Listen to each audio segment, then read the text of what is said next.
Naam, watukufu wa Islam. Jambo lenyewe ni tangazo nyeti muhimu kwa kila mtu ambaye, hasa watu wote, linahusu watu wote, lakini hasa watu ambao wako nchi hizi za magharibi za Ulaya.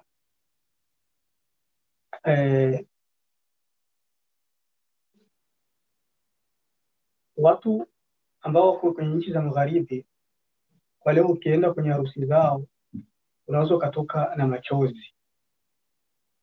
Wanafanya mambo makubwa, yaani kwenye harusi zao watu wamejifananisha na watoto wa kizungu, wakina Ingrid, kwa mambo wanayofanya kwenye harusi zao. Kwenye nchi za magharibi, ukimkuta mtoto wa Kiislamu kwenye harusi, hauwezi ukamfananisha na mtoto wa kikafiri wa kizungu. Waliwaingia kwenye kila saghira wa kabira. Ndio natangazisha, nasema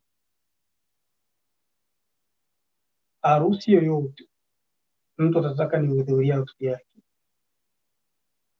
basi ikiwa na maasi manne ambayo nimeshayashuhudia kwenye harusi ambazo nimetembelea, nimeshaitisha zaidi ya moja,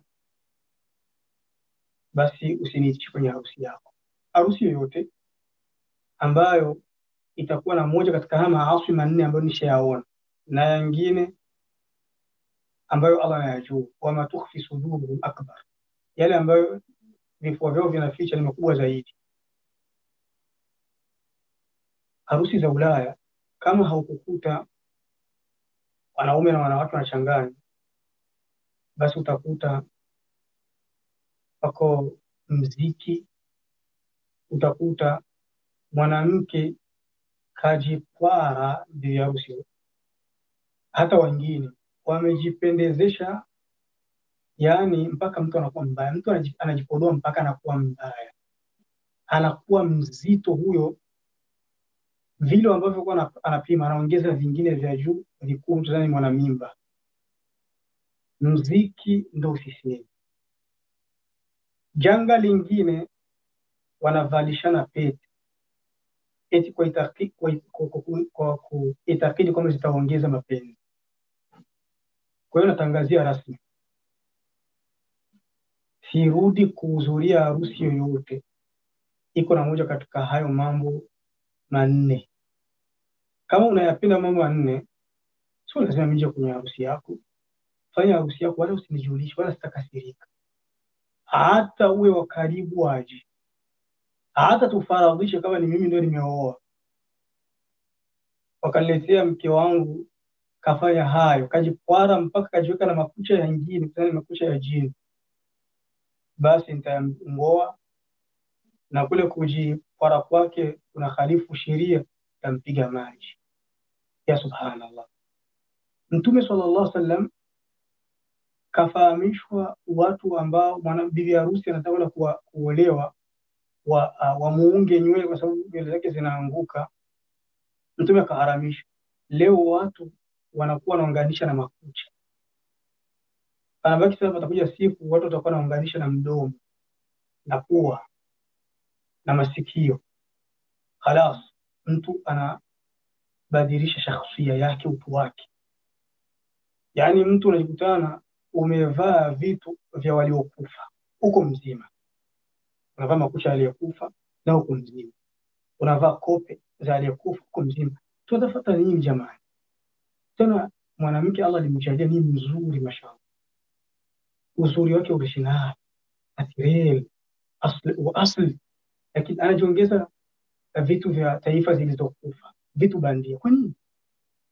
Kwa tukufa Kiislamu ni makosa hivi vitu kufanyika kwenye harusi na kinyume na harusi. Ama kuhusu la kwanza, kukaa wanaume na wanawake sehemu moja ni makosa, hizo wanazidisha, na bibi harusi na baba harusi wanaikaa mbele ya macho ya njaa, macho ambayo kwa sababu na njaa ndio wanaikaa bibi harusi. Watu wanakutana kwenye harusi wanakodoa macho, tarahum yanzuruna wa hum la yubsirun. Unaona watu wanatizama kumbe hawaoni, kwa kulewa ukonda unawatoka bibi harusi jinsi alivyo. Mtume sallallahu alaihi wasallam alipotoka msikitini akutana wanawake na wanaume wameshangana, akamwambia wanawake, tenganeni na wanawake, alaikunna bihafati tariq, wanawake nendeni pembezoni mwa njia, waacheni wanaume wakitembea, msigusane na wanaume. Wewe kwenye harusi unataka watu wakae sehemu moja na wagusane. Harusi yoyote katika sampuli, ima mnikubalie tupange sisi au msiniiti. Alhamdulillah, katika baadhi ya harusi nimehudhuria, ilikuwa nikisema tu kila kitu he wallah, kila kitu nikiwaambia he wallah, wakafanya wakaniridhisha mashallah vizuri, lakini zingine wanakaidika, bali watu wengine wanakusemea kwenye mashavu, na watu wengine wanakukasirikia. Au sherehe alikuja kanisa, je aende atuachie raha zetu, sasa mnitia nini? Mnaniita nije kuwafungisha ndoa, acha niende mfanye maasi na mimi nimeshiriki. Usiseme wewe kushirika fora jende umeshiriki, kwa sababu umewasaidia wale maovu. Na Allah anasema wala taawanu wa taawanu ala albirri wattaqwa wala taawanu ala alithmi wal udwan, saidianeni kwenye wema na uchamungu, msisaidiani kwenye uovu na uadui. Kwa hiyo haijuzu wanawake na wanaume kuchangana, wanakaa sehemu moja, wanakodoleana macho, unamuona mpaka wanaonana na vya mapua. Wallahu almusta'an wa alayhi tuklan. Jambo lingine la pili, mwanamke anajipendezesha, anavaa vibaya mbele ya wanaume, baki hii jambo likubaliki shekhi. Naam, ikiwa kama atajipendezesha, akajipwara, akajipodoa, akawa na wanawake wenzake, usawa. Lakini inakuwa vipi mpaka atupitia sisi wanaume tumekaa zetu barazani, anaamsha vilivyolala, watu wanamtazama mwanamke vinaamka vilivyolala? Mambo gani haya? Subhanallah, Allah anasema kwenye Qur'ani, wala tabarrajna tabarruj aljahiliya alula, wala tabarrajna tabarruj aljahiliya alula, msidhihirishi mapambo ambayo yalidhihirishwa na wanawake wajinga wajajiliwa na Uislamu, wanawake wa kikafiri. Mambo ya kujidhihirisha mapambo ni mambo ya kikafiri, sio mambo yetu sisi Waislamu. Na Allah tabaraka taala kwenye Qur'ani kwenye suratu Nur akasema wala yubidina zinatahum, mwanamke asidhihirishi mapambo yake. Inakuwa vipi kwenye harusi sheria zote hizi unazikanyaga kwenye mguu wako? Ipo hadithi Mtume anasema sallallahu alaihi wasallam, thalathatu la tas'al anhum, watu wa aina tatu usiulizia adhabu zao. Rajulun faraqa aljamaa wa asa imamahu wa mata asiya. Wa kwanza, mtu ambaye kajitinga kwenye umoja akampinga kiongozi wake akafa ni kufanya maasi, akafa hivyo, huyo ana adhabu kali mbele Allah. Wa amatun au abdun abaqa famata, mtumishi mja kafanya ugomvi kwa bosi wake akafa hivyo, ana adhabu huyo. Wa imra'atun ghaba anha zawjuha faqad kafaha au qad kafaha maunata ad-dunya fatabarrajat ba'dahu fala tas'al anhu, mwanamke ambaye katushika mashallah, mume wake ametoka nje, amejendea, amemwacha misafiri, kisha anatoka na mapambo, huyo simulizi adhabu yake. Sasa Mtume sallallahu alaihi wasallam yeye wakati wake mwanamke alikuwa anafanya mambo kama haya ikiwa mume wake hayupo. Angekuja huu wakati wetu mume yuko hapo na mwanamke anajikwara na anatoka hivyo, sasa wewe unajipololea watu wengine wa nje au ni mimi mume wako? Wanaume washakuwa chambo chao kina Tom, unajua kila Tom paka inakuwa dhaifu sana. Mimi watu waliponiambia hii katuni ya Tom and Jerry, yani kila siku paka inaonewa na panya, nilikuwa sijaifahamu kwa nini wanafanya hivyo, mpaka nikasoma shairi la mshairi wa Kiarabu kumbe amesimanga tangia zamani. Akasema asbaha alhibu yahabu turaza, kuna wakati utakujaga Mapaka watakuwa wanaogopa panya. Kumbuka zamani mzee alikuwa anapenda kufuga paka. Kuna paka yetu mmoja kizungu alikuwa anakimbia panya. Ndio hivi sasa wanaume, hasa wanaume huko Ulaya wanaogopa wanawake. Sasa ukifyotoka unatupwa nje.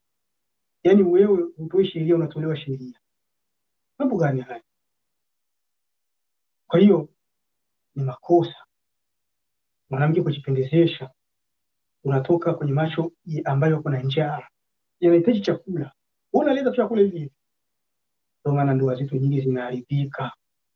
Unaolewa na huyu, katika kupeana uhuru wa kutazamana unamuona mwingine mtanashati boga kuliko mume wako. Nafsi yako inaanza kuhadithia, nimepiga panja, sikuona vizuri. Ndoa zinakuwa na umri ambao unajulikana kwa leo. Hii ndoa hii, unasikia watu wanambia hii ndoa ni viziti. Huyu anaenda kutembea, baada ya mwaka anarudi, baada ya miaka miwili anarudi, baada ya ndoa yenye kujikaza sana. Ndoa za Ulaya hizo yenye kujikaza sana, miaka mitatu. Mpaka mmoja katika jamaa zangu ananiambia, ukiona tu ndoa hapa imefanya miaka 10 basi hiyo haifi. Maana ndoa za hapa zinakufa sana. Kuna nini? Kwa kitu gani mpaka ndoa zife? Umehalifu sheria.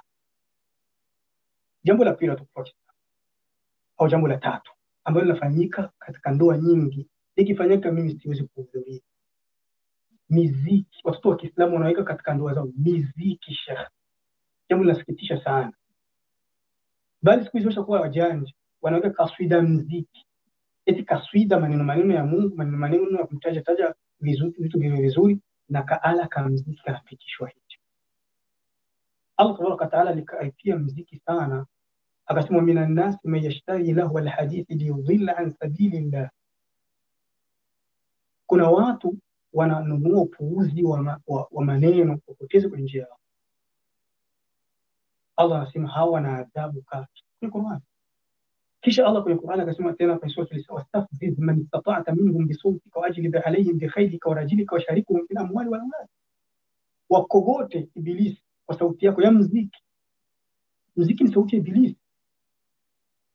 Na Mtume sallallahu alaihi wasallam alipokaribia muziki akasema, utakuja wakati umati wangu yastahiluna alhira walharira walmaazif au alkhamr.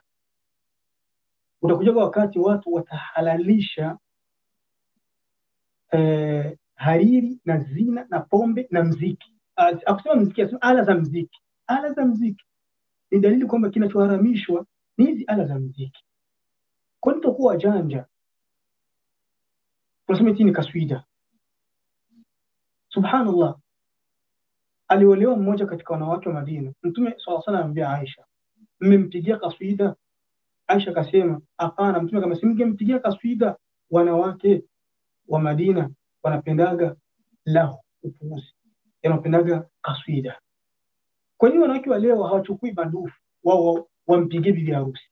Kwa nini mpaka watafute redio na kanda ambazo zina ujanja? Unahudhuria harusi, wanakuwekea eti kaswida. Umesikiliza kaswida? Hii kaswida ni muziki. Wengine wanasema kaswida, wengine wanasema muziki. Sisi tunazoea kusikia muziki na makaswida, tunachanganyikiwa.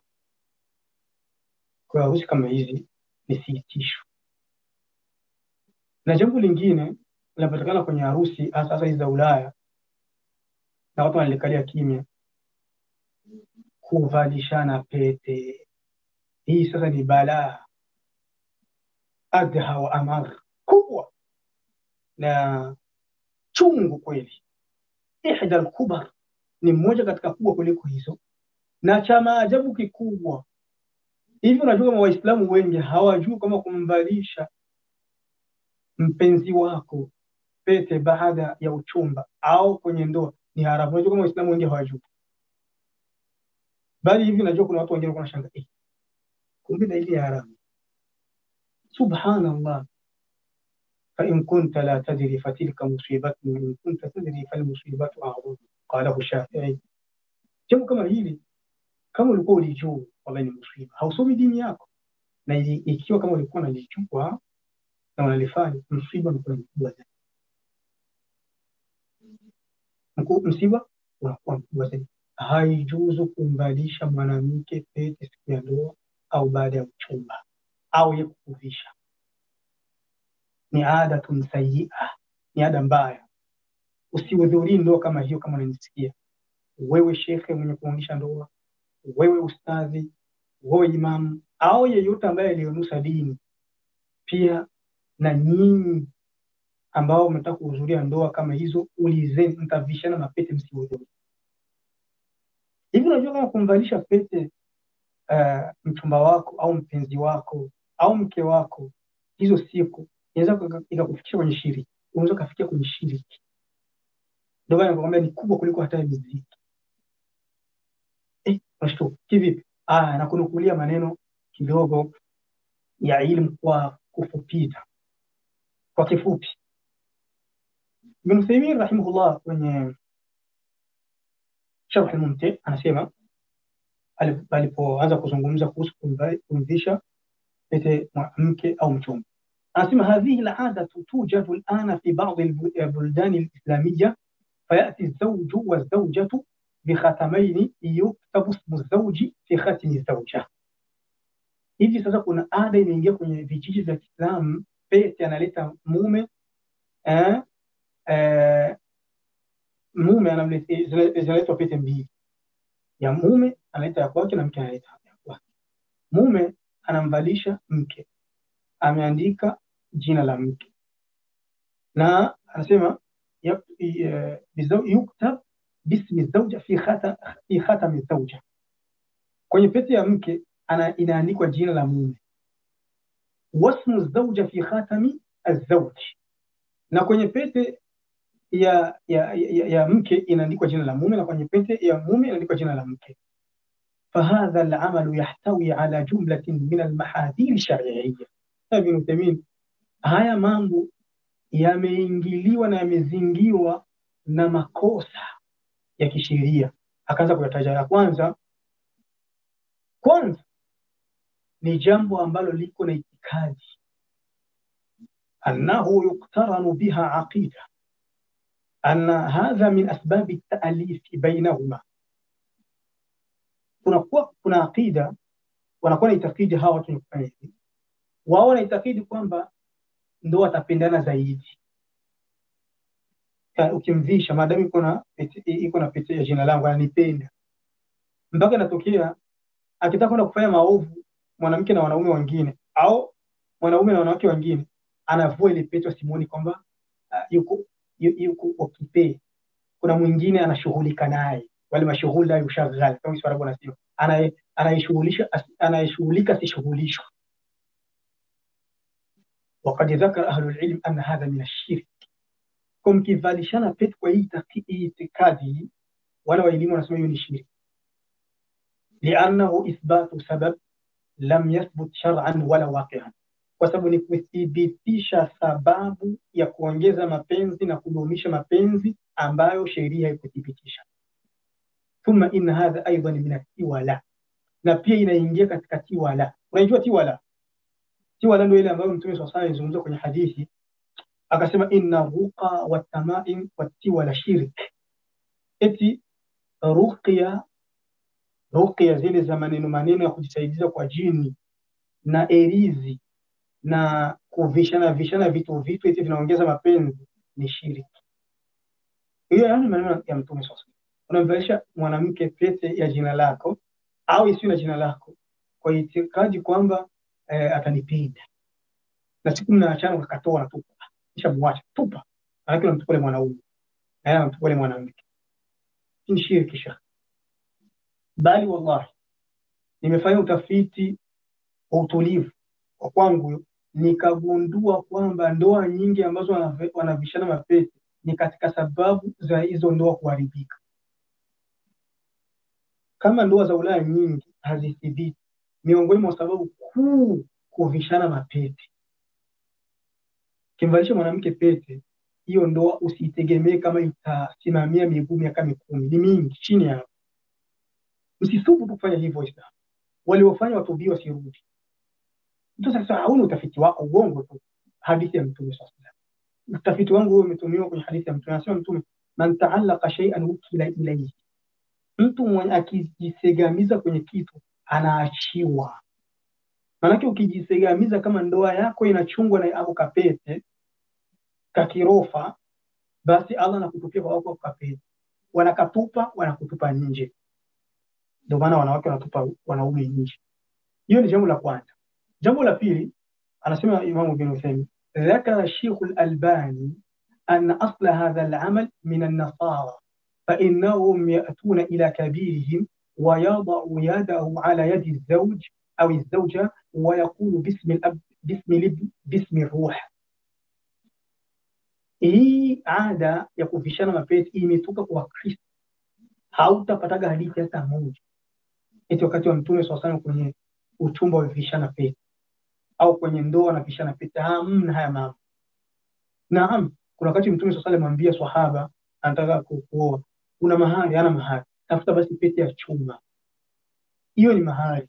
Mahari sio kuvishana pete kwenye harusi ya mapenzi. Hamna hayo mambo shekhi. Hayo mambo ya Kristo. Mwanzo wa hii ada inaitwa gaji. Wanaita gaji. Ni aliasi. Huyu mtu ndo alianzisha hii. Alianza ndo huyu mtu iko Italia. Anaitwa hivyo.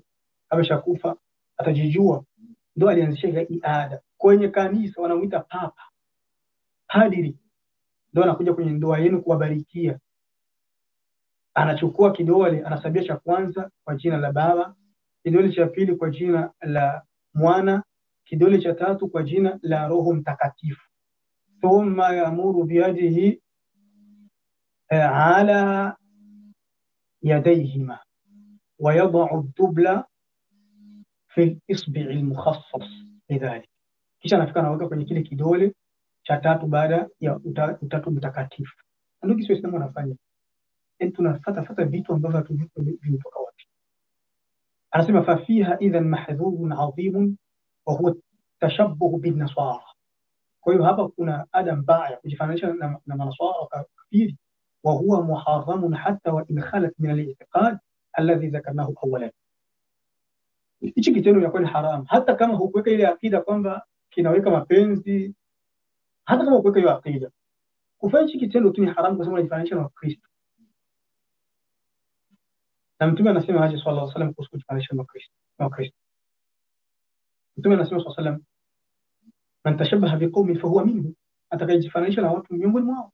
Kwa mkivishana pete kwenye harusi yenu, nyinyi mko miongoni mwa kafiri kwa mdomo wa Mtume sallallahu alaihi wasallam.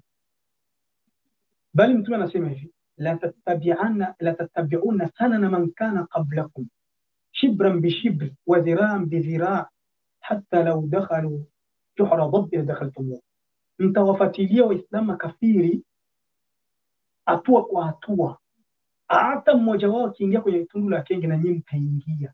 Ndo haya mpaka kwenye harusi, mpaka tuvishane pete, mpaka tuvae koti na ulimi wake unakunyonga, misipa ya koo inaonekana. Unajisumbulia nini? Tuvae kanzu lako, harusi ionekane kama ni ya Kiislamu, upate baraka. Na kwenye riwaya nyingine, upokezi mwingine, mtawafuatilia Kristo na Mayahudi, hata mmoja wao akimuingilia mama yake pembezoni mwa njia au katikati hadharani, na nyinyi mtafanya hivi. Ndo haya. Mtu anasubutu kumbusu mke wake au mchumba wake mbele za watu. Eba, nenda kamfungue mtandao, nenda ukampige bezeli, ukambusu. Na watoto wadogo wanaenda wanachungulia. Ani mbusu. Si mkumeharibisha watoto. Kesho na wenyewe waanze kubusiana wangali wadogo. Mtoto ameharibika, usimharibisha. Ndo haya shekhi. Kuingilia mama zetu hadhara, ndo haya. Ada za makafiri hizi. Anaendelea anasema Ibn Uthaymeen, au acha tunukuu maneno ya Albani ambayo amekusudia kwenye kitabu cha Adabu Zifaf. Anasema Albani, wad'u khatam al-khatuba fi yadi al-arus min adati an-nasara. Kumpa pete, kumvisha pete mchumba ni katika ada za wanaswara Kristo. Wakati umirna bimukhalafatihi, tumeamrishwa tuwakhalifu. Wakala an-nabii sallallahu alaihi wasallam, tumekatambia antashabaha biqaumin fahuwa minhum, atakajifananisha na watu atakuwa miongoni mwao. Adabu Zafafa karatasi 212. Ibn Uthaymeen anaendelea anasema, akipiga kipondo na nyundo habari za kuvishana pete, anasema innahu ghaliban ma takunu min adh-dhahab. Janga lingine la tatu, kuvishana hizi pete mara nyingi zinakuwa ni za dhahabu. Wa dhahabu muharramun ala rijal, na dhahabu ni haramu kwa wanaume. Wakad raa an-nabiy sallallahu alayhi wasallam rajulan alayhi khatam min dhahab fanaza'ahu min yadihi wa tarahahu wa qala, Mtume sallallahu kuna wakati alimuona mwanaume alivaa pete ya dhahabu akamvua kaitupa, amemvua kaitupa. Na sisi tungekuwa tunapata uwezo tukienda katika hizi ndoa, hata mimi nikienda kwenye ndoa kama hii ambayo mimi niko na uwezo, labda binti yangu aliolewa au dada yangu, unaweza kakidole tu hata kumvisha pete, naichukua na kuvua, naipiga doria, ndokomesha. Siachi mambo kama haya.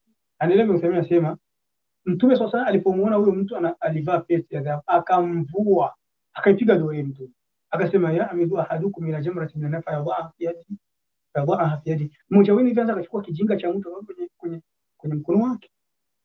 Hivi kweli wewe mzazi unakubali vipi mtoto wako wa kiume anavishwa pete ya dhahabu na moto huyo anaweka kwenye mkono wake? Kwa nini Mtume sallallahu alaihi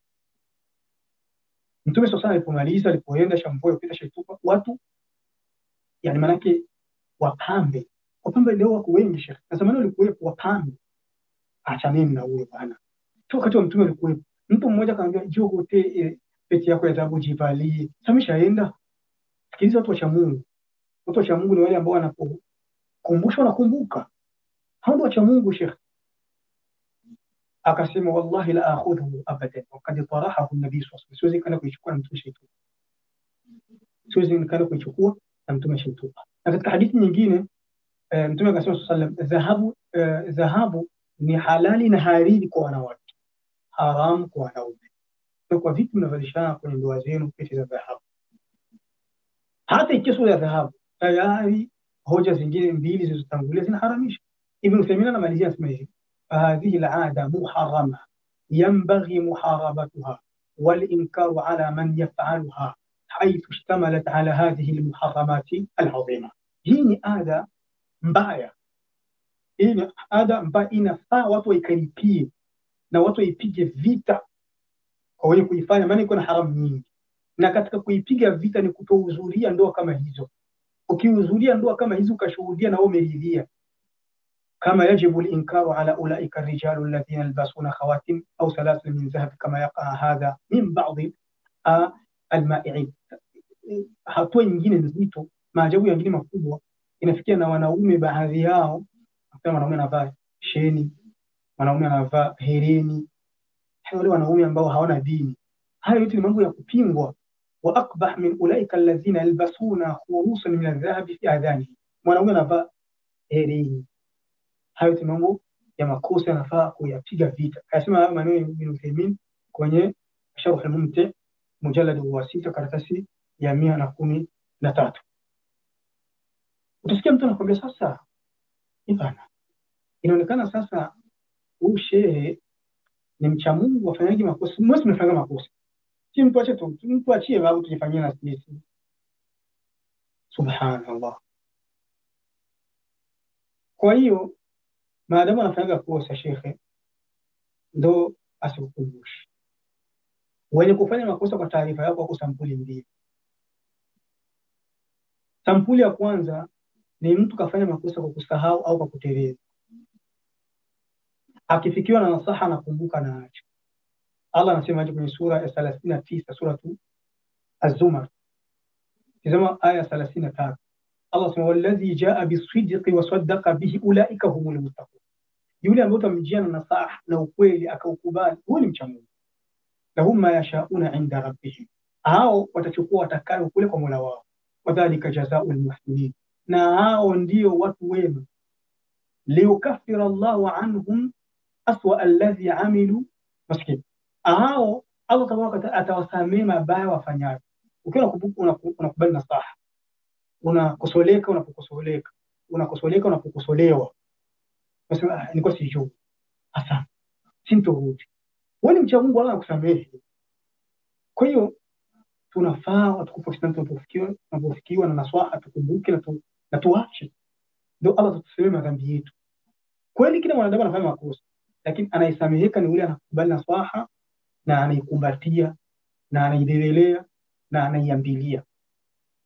Lakini yule asiyesikia nasaha ole wake, Ndio maana kwenye sura Araf mtume wa Allah tabaraka wa taala akawalaumu watu ambao hawana tabia kusikia nasaha, akawaambia laqad ablaghtukum risalata rabbi wa nasahtu lakum walakin la tuhibbuna an-nasihin, nimekufikishieni hampendi nasaha. Mitume kwa kufikisha nasaha wanapiga. Kwa hiyo tukufu wa Kiislamu, hizi ni ada mbaya, ziachwe. Kwa wenye kuungisha ndoa wasihudhurie ndoa kama hizo, na Waislamu ambao wanaweza wakahudhuria wameitishwa wasihudhurie ndoa kama hizo. Hiyo ndiyo haki. Atakayesikia aikumbatie, atakayeacha ndo angoje moto. Qala subhanahu, asema alitakasika, wa qulil haqqu min rabbikum faman shaa falyu'min wa man shaa falyakfur. Sema haki kutoka kwa Mola wako, atakayetaka kusikia asikie, atakayeacha aache. Falyakfur faman shaa falyu'min wa man shaa falyakfur. Atakayetaka kusikia asikie, atakayetaka kuacha aache. Wa qulil haqqu min rabbikum faman shaa falyu'min wa man shaa falyakfur. Inna atadna lidhalimina nara, tumewaandalia waovu wenye kukatana swala moto. Watakuwa wanaletiwa maji yayusha ngozi za usoni mwao. Hizi habari sio habari za Abu Nuwas Sheikh. Hizi sio habari za uongo, habari za ukweli. Tumche Mungu. Hizo raha za hiyo harusi yako, itataka nijipe raha na mimi harusi yangu itafautiane na kilio. Ni raha, nitatubia. Toba sana kuaga. Nani anakuambia kama toba ya maksudi utawafikishwa kwayo? Toba ya maksudi nani anakuambia utawafikishwa kwayo? Hawafikishwi. Ndio maana walipotaka kumuua Yusuf, wakutulu Yusufa au itrahu ardan yakhlu lakum wajhu abikum wa takunu min ba'dihi qauman salihin. Muweni Yusuf, si kosa hili, mtatubia baada ya kumuua. Allah aliwanyima tauba, aliwashughulisha, aliwapa stress. Kwa hiyo ukiwa unafanya madhambi kwa makusudi, Allah atakunyima tauba, atakupa stress, utakumbuka tauba. Utaingia kwenye ndoa yako migogoro mpaka umekufa hivyo, au umeachana mume wako, umechukua mwingine, umevaa pete hivyo, itakuwa ndio ada yako. Unaolewa mara 8, mara 10, mara 5. Kwa nini? Kwa sababu ya kumwasi Allah tabaraka wa taala kwenye ndoa zenu. Kama mmwasi Allah kwenye ndoa, ndio baraka zinakuwa kwenye ndoa. Kwa hiyo usifanye jambo kama hili eti kwa kumridhisha mwanawe na una fungo lako, eti kwa kumridhisha mzazi wako na fungo lako, kumridhisha dada yako, kaka yako, rafiki yako, mpenzi wako. Allah anasema almal wal banuna zinatul hayati dunya, mali na watoto ni mapambo tu ya maisha ya dunia. Wal baqiyatu salihatu khairun inda rabbika thawaban wa khairun amala. Lakini vitendo vizuri cha Mungu na saa kusisikia mawaidha, kuacha munkarati, hivyo ndio vinavyobaki, na siku ya kiyama utapata burudani. Wa yawma nusayyiru aljibala wa tara al-ardha barizatan wa hasharnahum falam nughadir minhum ahada. Kwa hiyo siku mtafufuliwa, hatoachwa hata mmoja kwenye kaburi lake. Wa uridu ala rabbika safan laqad ji'tumuna kama khalaqnakum awwala marra. Mtaorodheshwa nyote mbele ya Mola, wewe na rafiki yako ambaye umemridhisha, wewe na dada yako, wewe na mkubwa wako, wewe na mdogo wako, wewe na mzazi wako, wewe na mtoto wako, umemridhisha ukafanya makosa, mtaorodheshwa nyote mbele za Allah tabaraka taala. Utajuta, mali hadha alkitabi la yughadiru saghiratan wala kabiratan illa ahsaha. Kitabu gani hichi? Na ila kuvisha pete si dogo hivi. Aya muziki sasa tuko tunajua. Sasa aya kuchangana wanawake na wanaume tuko tunajua. Aya bi harusi kuvaa vibatu tuko tunajua. Sasa ila pete limekuja vipi? Liko kwenye kitabu chako, utajuta na utaadhibiwa kwalo. Naam, mimi najua watu wanakejeli wenye kufikisha nasaha, wanawadharau mashekhe. Hilo lilifanyika hata kwa mitume. Qala subhanahu, asema nitakasika, watakhadhu ayati wa rusuli huzwa. Watu wa tabia ya kufanya hoja zetu, aya zetu, dalili zetu ni upuuzi na kejeli na mitume wetu. Na kwenye aya nyingine Allah anasema watakhadhu ayati wa maundhiru huzwa. Kuna baadhi ya watu ambao wanadai kama na wenyewe ni mashekhe, wanafanya mambo kama haya. Wakisikia hizo wanafanya kejeli, hao ni wakaziaji, hao shehe wa Saudia hao. Wakaziaji, mimi nakupa hadithi za mtume, aya za Allah tabaraka taala, maneno ya ulama, sio wakaziaji. Matamanio yako ya kupeleka utakufa wewe. Subhanallah. Allah anaendelea anasema, waman adlamu mimman dhukira biayati rabbihi fa'arada anha, nani ambaye amezulumu kuliko yule ambaye kakumbushwa kwenye aya za Allah tabaraka taala akakengeuka dhidi yazo. Unapewa aya, unapewa hadithi, unazipa kitovu, wewe hakuna ambaye amezulumu kuliko wewe. Arada anha wanasia ma qaddamat yadaa, unasahau yale ambayo unayofanya. Inna ja'alna ala qulubihim akinna ayafqahuhu wa fi adhanihim waqar. Sadaqa Allah. Kuna watu ambao Allah aliwajalia kwenye roho zao mafungo, hawaelewi, kwenye masikio yao ukingo, hata upige nyundo maneno hayaingii, aya hadithi haingii, labda kibatikiwa kizeeka. Sana binti alichezea ujana wake kweli, amecheza na wanaume wengi, hivyo basi na mvulana eti akifika mzee ndo anajifanya tena ametubia. Tumche Allah subhanahu wa ta'ala, hakuna kitu kinapita hivi hivi, mtaadhibiwa kwenye kitu chote. Tujitahidi tuache, kila mtu ni mkosefu, lakini unapokumbushwa acha. Kisha Allah tabaraka wa ta'ala kaendelea kusema, inna ja'alna ala qulubihim akinatan ayafqahu wa fi adhanihim waqar wa in tad'uhum ila al-huda la yasma. Idhan kuna watu hata uwaite vipi waga hawasikii. Hadi maneno ya Allah. Ndio maana unapofikisha haki usio unasikitika kama haikusikizwa. Au ni wanadamu, Allah ametusimulia habari zao kwenye Qur'an,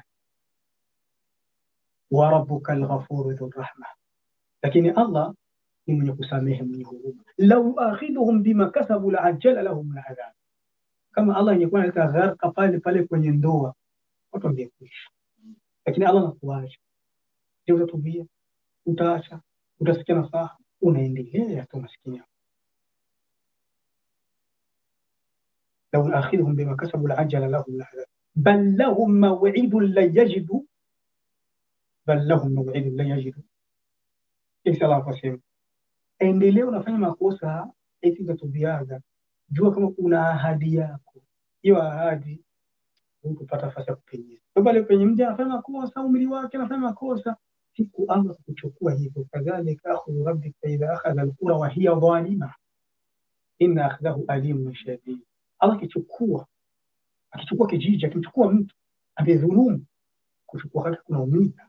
Unaweza kufanya makosa kama Allah kuoni, lakini kuweka kwenye mkono wake kunaumiza. Walladhina kadhabu biayatina sanastadrijuhum min haythu la ya'lamun umli lahum inna kaydi matin. Allah anasema watu wenye kukadhibisha aya zetu, kupinga sheria zetu, tutawapa muda, tutawapa mali, tutawapa afya, tutawapa umri. Anajua kama yeye ni yeye. Wa umli lahum inna kaydi matin. Tutawaacha, lakini siku tutawachukua, bora kunaumiza sana. Harusi ambazo zimefanywa hivi hivi, mkinita na mkinita nitafanya vurugu. Unakuwa na watu natembea nao, mkijitia kuweka mambo kubishana pia, au muziki, kaswida muziki, au mkuu wake muziki wenyewe halisi, au bibi harusi kavaa vibaya mbele za macho yenye njaa, au kuchanganyika kwa wanaume na wanawake. Ukiniita tafanya vurugu, utaambia watu bwana, watu wengine wanawake pelekeni kule na hawa pelekeni kule, ili wale usitoka hapo nienda kule kwa wanawake wenzako atukutaki mbaya. Tunakwambia wazi huko mbaya, leteni vurugeni. Tutaenda kukushtaki mahakamani. Mzee kushtaki hana neno. Mahakamani ya Ulaya najua ni wanapendaga sana kukata amani, hawana tabia kufundishana. Wewe ulimfuata kwao kwenye harusi, kwa nini unafanya vurugu? Ameniita, dalili ni hii kadi, dalili ni hii simu amenipigia. Najua makafiri watatetea, huyu kwenye ana uhuru wa kufanya, kwa wote anaenda kufanya vipi hivi, unamkaribia unavurugia nini? Lakini toa amani basi, unakula hela yangu vizuri bali atoa, lakini unakula hela yangu vizuri bali utailipa siku ya kiyama. Inna Allah harrama dhulma ala nafsihi wa ja'alahu muharraman bainakum fala tadhalamu. Hakika Allah tabaraka taala ameharamisha hii nafsi yake ya dhulum, na akajalia baina yetu tusidhulumiani, msidhulumiani. Ningekuombea dua mbaya, umetoa amani, basi Allah atakuhesabu na hizo ile kazimilipa. Kwa hiyo ni chifu ya usia kuna hiyo. Haya mafunzo mimi najipa kwenye nafsi yangu, ni sheria naizungumza, naanzia kwenye nafsi yangu. Na wewe unaponisikia, kama unafundisha ndoa, jitahidi uishikilie kwa mema magego, na hata Muislamu wa kawaida. Usiache ukadharau ukasema mimi wataniwekea beef bwana, watu wa karibu, au ule ni mama yangu, ule ni baba yangu. Basi utajuana Mungu, mridhishe huyo ndugu yako, umkasitishe hapo. Haina maana kama sisi tufanye makosa, lakini kufikishiana ni jambo linahitajika. Hiyo ndio tangazo nataka iwafikie waumini wote kote walipo, na sasa nchi za magharibi ambao watu wamechanganya wazungu bali wakawashinda wazungu. Hata kule nyumbani na penyewe hizo habari zipo na wenyewe wafikiwe. Hata sasa wale mashehe ambao wanahudhuria harusi kama hizi na wenyewe wanaikaa mguu juu mwingine wanaridhia, basi wajue na wenyewe ana fungu lao la maasi. Mcheni Allah na tumuogope yeye, tusiwaogope watu. Man arda Allah biiskhati nnas kafahu Allah, atakayemridhisha watu, atakayemridhisha Allah watu wakitaka wakasirike, basi Allah atakuwa naye atamlinda. Waman arda nnasa biiskhati llah wakalahu Allahu ila nnas, na atakayemkasirikisha Allah kwa kuwaridhisha watu, Allah atamtupilia kwa hao watu.